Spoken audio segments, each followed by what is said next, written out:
இந்த ப்ரெசன்டேஷனில் நம்ம dual nature of matter அந்த லெசனில் பேஜ் நம்பர் 122 எக்ஸாம்பிள் நம்பர் 8.2 அப்படிங்கிற ப்ராப்ளம் போட போகிறோம். இது ஃபோட்டோ எலக்ட்ரிக் எஃபெக்ட் சம்மந்தப்பட்ட ஒரு ப்ராப்ளம். இதில் என்ன பண்ணுறாங்கன்னா, இந்த மெட்டல் ஃபோட்டோ சென்சிட்டிவ் கேத்தோடுங்கிறது சில்வரால் ஆயிருக்கு. சில்வரோட ஒர்க் ஃபங்க்ஷன் கொடுத்துருக்காங்க. ஒர்க் ஃபங்க்ஷன் எவ்வளவுன்னா 4.7 எலக்ட்ரான் வோல்ட். அதாவது இந்த சில்வர்னுடைய மெட்டல் சர்ஃபேஸ்லேருந்து எலக்ட்ரானை நீங்கள் வெளியில் எடுக்கணும்னா குறைஞ்சபட்ச எனர்ஜி எவ்வளோ கொடுக்கணும்? π0. அதாவது ஒர்க் ஃபங்க்ஷன் 4.7 எலக்ட்ரான் வோல்ட் கொடுத்தா தான் இந்த எலக்ட்ரானை நீங்கள் வெளியில் எஜெக்ட் அவுட் பண்ண முடியும். அதுதான் மினிமம் எனர்ஜி. ஒர்க் ஃபங்க்ஷனோட டெஃபினேஷன் படிக்கும்போது என்ன படிச்சிங்க? Work function is defined as the minimum energy which is required to remove the electron, remove the photoelectron from the metal surface is called work function அப்படின்னு படிச்சிருக்கோம். அப்போ π0 தான் ஒர்க் ஃபங்க்ஷன். இவ்வளவு energy தேவை, அப்போ தான் எலக்ட்ரான் எடுக்க முடியும். என்ன கொடுத்துருக்கு இந்த ப்ராப்ளமில்? ஒரு ரேடியேஷன் அந்த சில்வர் மேலே விழுது. அந்த ரேடியேஷனுடைய வேவ் லென்த் 300 நானோமீட்டர், 300 நானோமீட்டர். ஒரு நானோமீட்டர் அப்படிங்கிறது 10⁻⁻⁹ மீட்டர். அப்போது லேம்டாவை நம்ம மீட்டரில் மாற்றிக்கலாம். 300 × 10⁻⁻⁹ மீட்டர் அப்படின்னு மாற்றிக்கணும். அவங்க என்ன கேட்குறாங்க? இந்த ரேடியேஷன் விழுந்தால் இந்த ஃபோட்டோ எலக்ட்ரானை நீ எடுக்க முடியுமா? ஏதாவது எலக்ட்ரான் வருமா அப்படின்னு கேட்குறாங்க. ஃபஸ்ட்டு என்ன பண்ணணும்? இந்த ரேடியேஷன் விழக்கூடிய ரேடியேஷனுடைய எனர்ஜி கேல்குலேட் பண்ணணும். அதை இந்த ஒர்க் ஃபங்க்ஷனோட கம்பேர் பண்ணணும். அப்போது energy of the incident photon கண்டுபிடிக்கணும். Energy of the incident photon கண்டுபிடிக்கணும்னா என்ன ஃபார்முலா நமக்கு தெரியும். அதாவது E = hν அப்படின்னு ஒரு ஃபார்முலா இருக்குது. இந்த ஹெச் அப்படியே பிளாங்க்ஸ் கான்ஸ்டன்ட் எழுதிக்கோங்க. நியூ அப்படிங்கிறது ஃப்ரீக்வன்சி, பட் கொடுத்தது வேவ் லென்த். நமக்கு தெரியும் C = நியூ லேம்டா அப்படின்னு தெரியும். அப்போ நியூக்கு பதிலாக ஃபார்முலா வேணும்னா C/λவை சப்ஸ்டியூட் பண்ணலாம். இப்போ நம்ம என்ன பண்ணணும்? நியூக்கு பதிலாக C/λவை எழுதிக்கோங்க. இந்த ஃபார்முலாவை நீங்கள் யூஸ் பண்ணிங்கன்னா கிடைக்கக்கூடிய எனர்ஜி உங்களுக்கு ஜூலில் தான் கிடைக்கும். புரியுதா? நம்ம என்ன பண்ணுறோம் அப்படின்னு சொன்னால் எலக்ட்ரான் வோல்ட்டில் மாற்றணும்.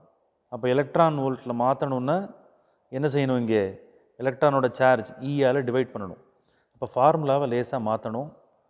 E = energy of the photon is equal to hc/λ. ஈன்னு சார்ஜ் ஆஃப் தி எலக்ட்ரான்.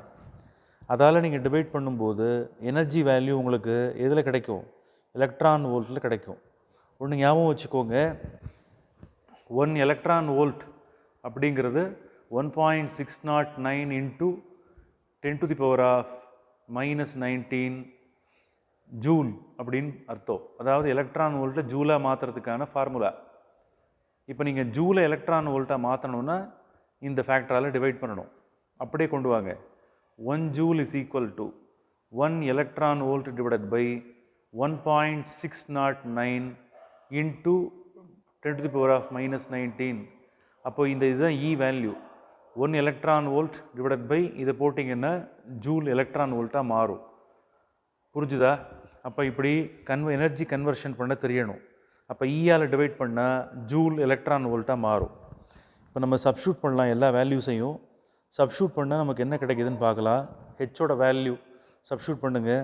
6.626 × 10⁻⁻34 தான் பிளாங்க்ஸ் கான்ஸ்டன்ட்டோட வேல்யூ. 3 × 10⁸ மீட்டர்/செகண்ட் தான் சியோட வேல்யூ. அதுக்கப்புறம் டினாமினேட்டரில் அந்த விழுந்த இன்சிடென்ட் ரேடியேஷனுடைய வேவ் லென்த்தை சப்ஸ்டியூட் பண்ணணும். 300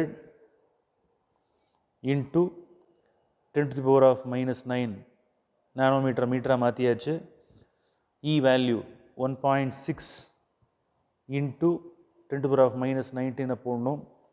சப்ஸ்டியூட் பண்ணி நீங்கள் லாகெல்லாம் எடுத்து கேல்குலேட் பண்ணால் ஆன்சர் 4.14 வரும். 4.14 எலக்ட்ரான் வோல்ட் கிடைக்குது.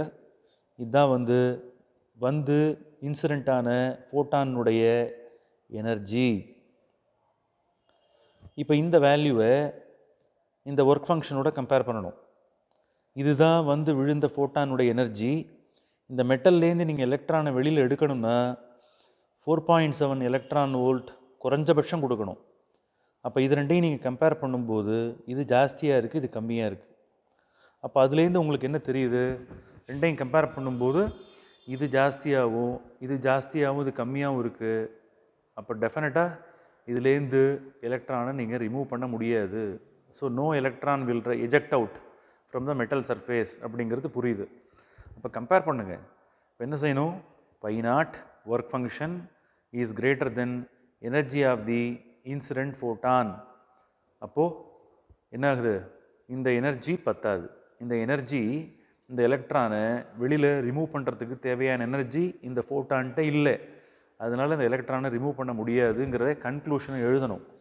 அது ரொம்ப important. Are you clear? So the work function is greater than the energy of the incident photon. So என்ன எழுதணும்? In the case of silver here the photo electrons are not observed in this case அப்படின்னு எழுதணும். அதை எழுதிடலாம். Photo electrons are not observed in this case அப்படின்னு எழுதணும். ஏங்கிறதுக்கான reason இங்கே சொல்லியாச்சு. Work function of the metal silver is greater than the energy of the incident photon.